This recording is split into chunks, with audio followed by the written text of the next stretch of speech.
Deeptiman, what happens to the Kashmir chapter now? Because, this morning Jammu and Kashmir Chief Minister Omar Abdullah said that, it was sort of all peaceful. And right after the attacks, he said that he doesn't have the face to ask Center for Statehood anymore. So in terms of all the back and forth, all the attacks and all the revenge and all the operations, firing, all of that, what happens to Kashmir? What happens to the valley? What happens to peace there? What happens to militancy there? Overall, what's the Kashmir story now?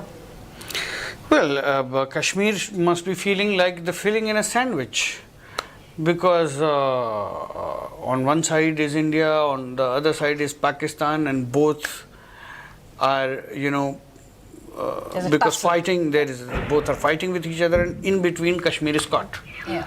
So it's unfortunate, because in the past 5 years, 6 years, there has been tremendous progress in Kashmir, tremendous economic progress in Kashmir. Tourism was booming.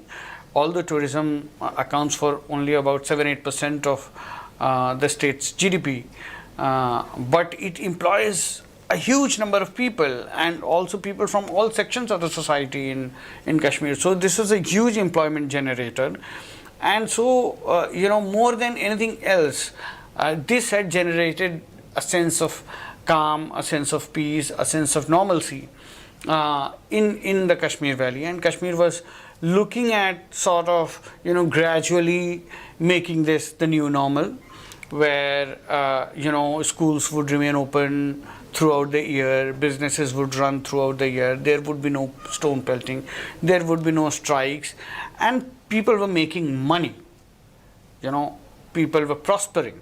So when prosperity happens, prosperity has a way of ensuring peace. And peace has a way of, so both complement each other. When there is peace, prosperity happens. If there is prosperity, then interests get aligned around peace. As long as there is peace, there will be prosperity. So it appeared that this thing was moving in a positive direction. But following the Pahalgam attacks, we all know that the tourism industry has crashed. At least for the next 5 years, tourists will have very little interest in going to Kashmir, because obviously people will be scared.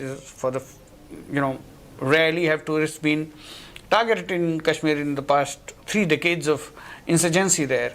So one, that has crashed.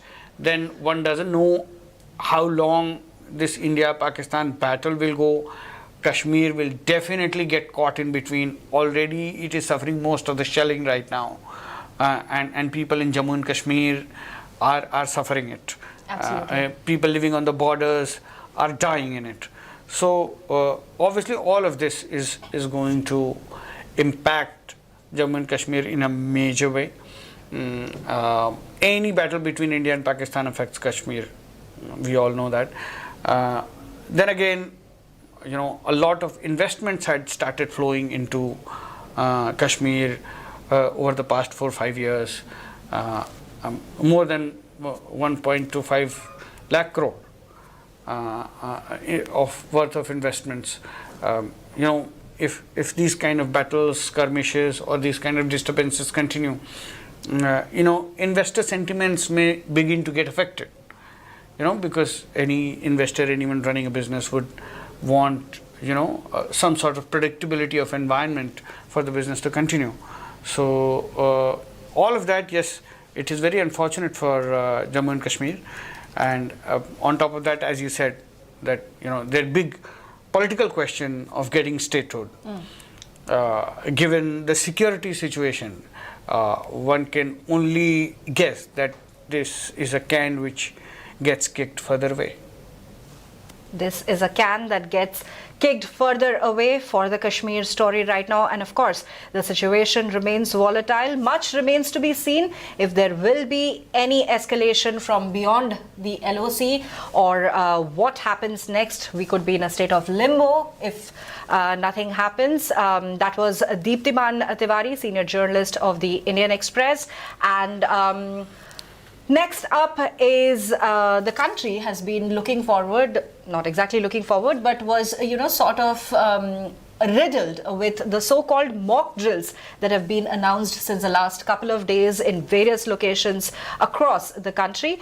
But let's take a look at what's happening in those mock drills. We have visuals live from Kolkata, from Delhi, across that how mock drills are being carried out across the country.